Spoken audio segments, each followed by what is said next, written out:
Hello, everyone. Thank you for joining us tonight. And we're going to be talking about Gerald Gray Jr.'s family history and his connection to the little shell.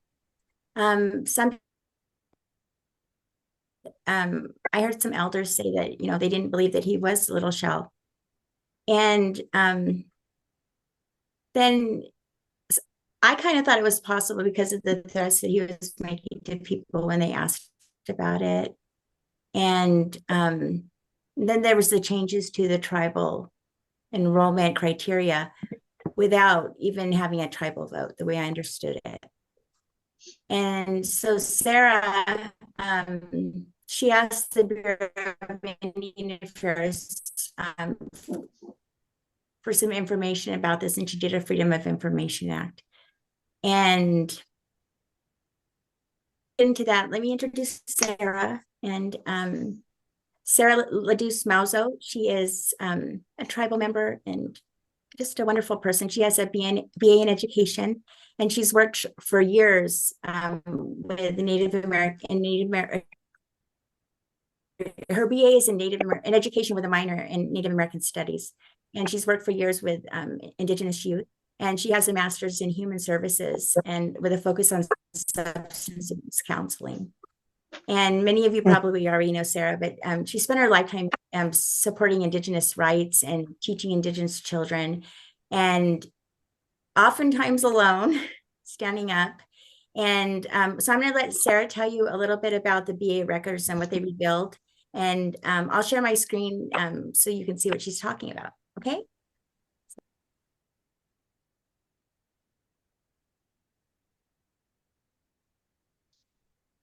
Okay, can you hear me? Yeah, I can. I can hear you. Yeah, I can hear you. Oh, good. Well, what I became curious I about can is hear you. having a conversation with Gerald Gray, a phone conversation, and I thought something was off because I've known the Gray family for about 40 years now, and not once have I ever heard any of them talk about being Chippewa. They always said they were enrolled Blackfeet members, but at that rate, and pardon the direct quote, Daryl Gray, who is Gerald Jr.'s uncle, told me, and I was still in college when he said this to me. He said, the Blackfeet are so fucking stupid. They enrolled us and we're not even Blackfeet. And I thought, wow, that's an odd thing to say. And I didn't say anything. I didn't know what to say. It's like, wow, if they took you guys in, that's kind of a hell of a way to, return their favor. But anyway, I was having a conversation with Gerald a couple of years ago, and on the phone, and I was like reminiscing a bit about when the Little Shell meetings were being held in Great Falls at the old Deaconess Hospital, which was called at the time, changed to the name of Opportunities Incorporated, which was an organization run entirely by Indian people. And so I was telling him about those meetings I used to go to with my folks when I was a teenager. And then he started laughing. Oh, yeah, I remember those meetings. My dad used to take me to those too. And then after we got off the phone, I got to thinking, there's something wrong with that because this guy's way younger than me and he couldn't even been alive at this time. I think he's lying to me.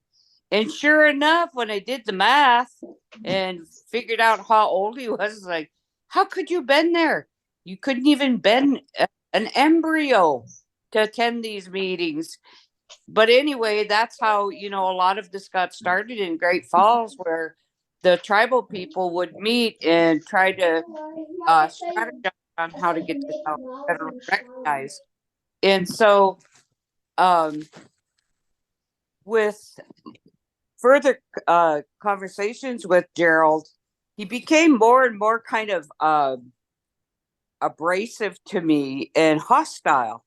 And I thought, I wonder what's wrong with this guy. Well, looking back now, I know now was afraid of. I'll see if I can do a Freedom of Information Act. And I actually asked for Gerald Sr.'s enrollment documents. And I was told by the BIA, well, you would have to get a authorization because this person's still alive. But then again, if the person has already passed away, then you don't need authorization or permission to get those documents. And so I went ahead and I thought, well, this is even better yet, because Harold Gray is Gerald Gray's uncle, who is his dad's twin. I thought, well, let me get Harold Gray's enrollment papers and documents that anything the BIA had on him.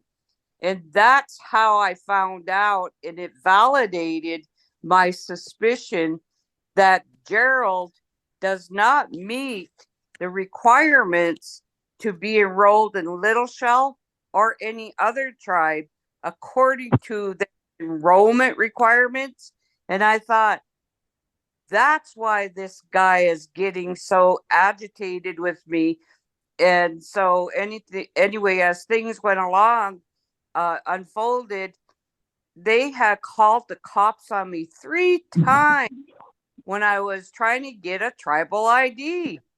And they used COVID to the hilt, including up until currently, as a way to shut tribal members out.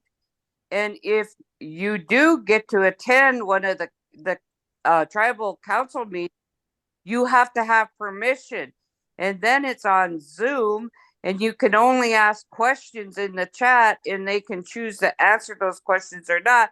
So you can kind of imagine how much control that they were exerting on anybody asking any questions that they might not like. And of course, I'm having an act for asking questions that piss people off, but I don't care. You know what's at stake here is Gerald Gray running off with an entire tribe, hijacking it and benefiting from it financially to the tune of over $200 million over the last 3.5 years.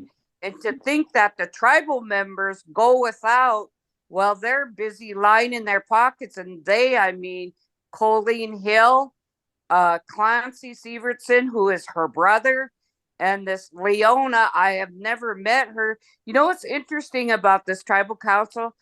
The Indians that I grew up with in Great Falls that are all Little Shell, I don't know any of these people.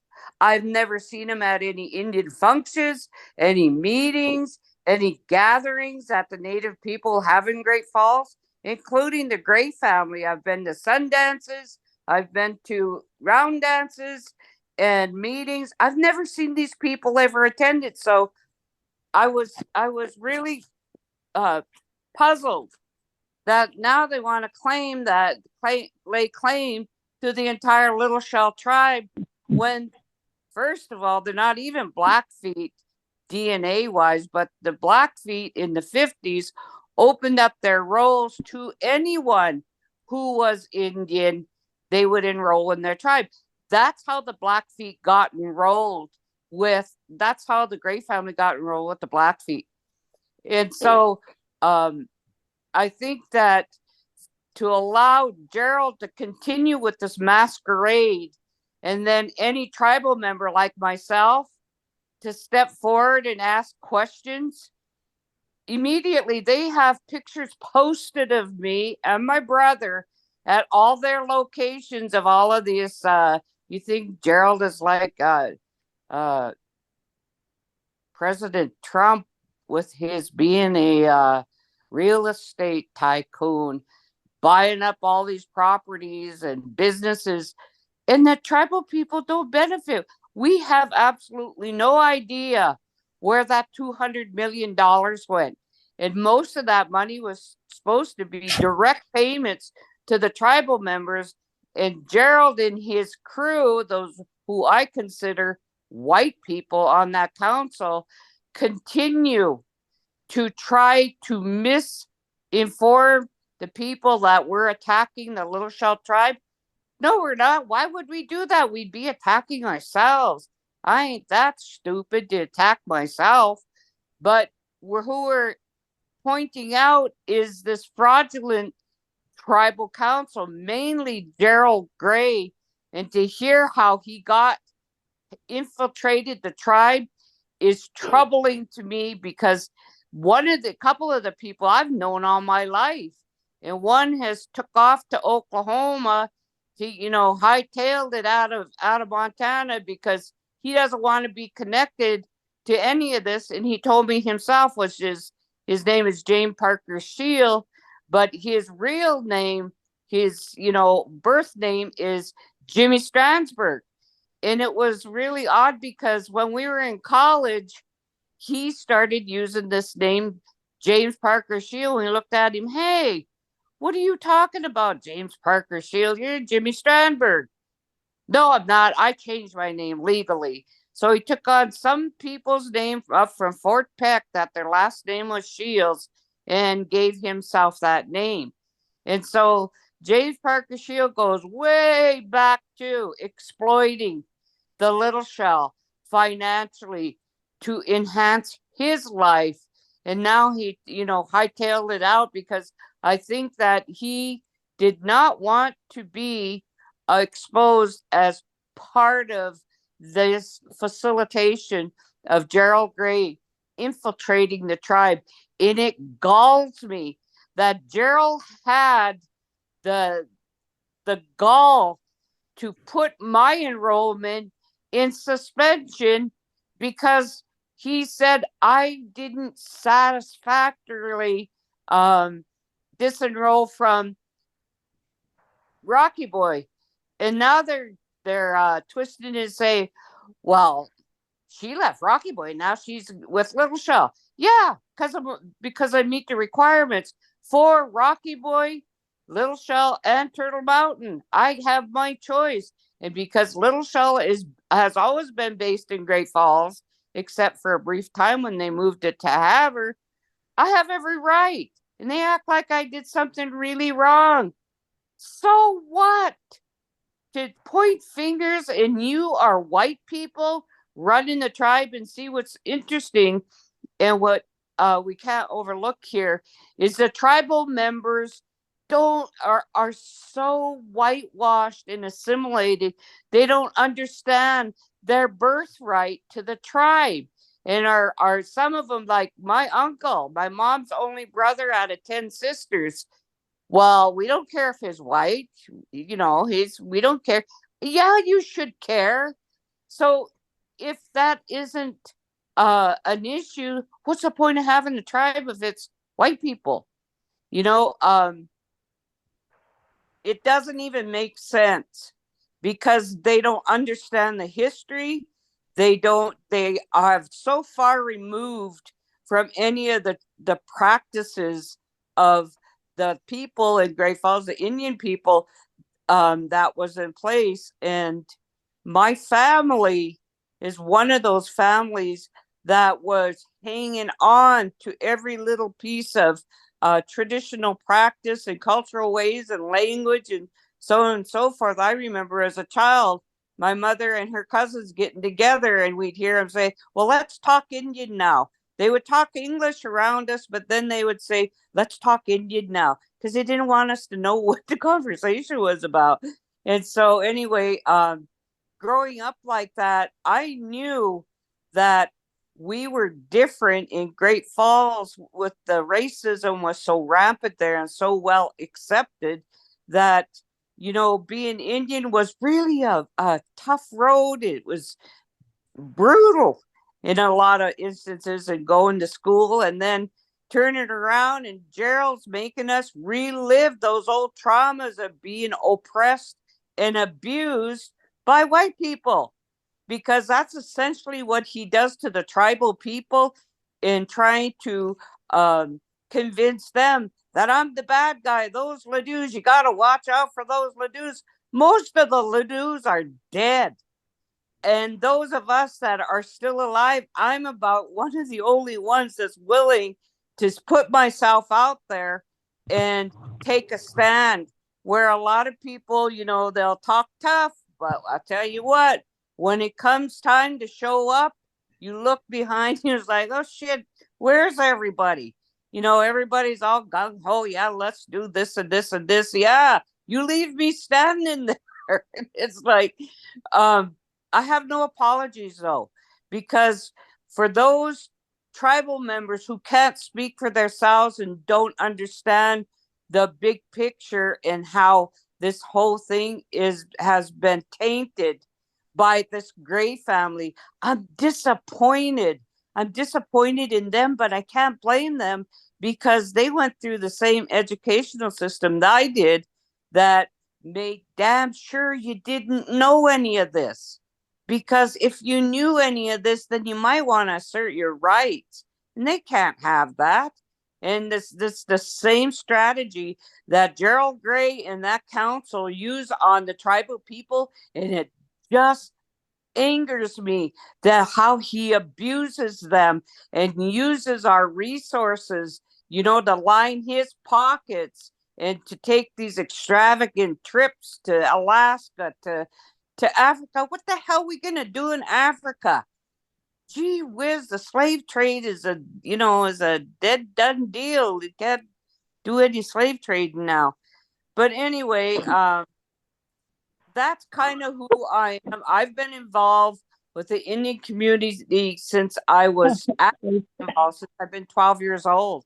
And my husband didn't believe me when I told him I started working when I was 12, and you get those statements from Social Security dating back to when you first started working. They keep track of all that. And he said, son of a gun, you weren't lying. I thought you were lying. You did start working when you were 12.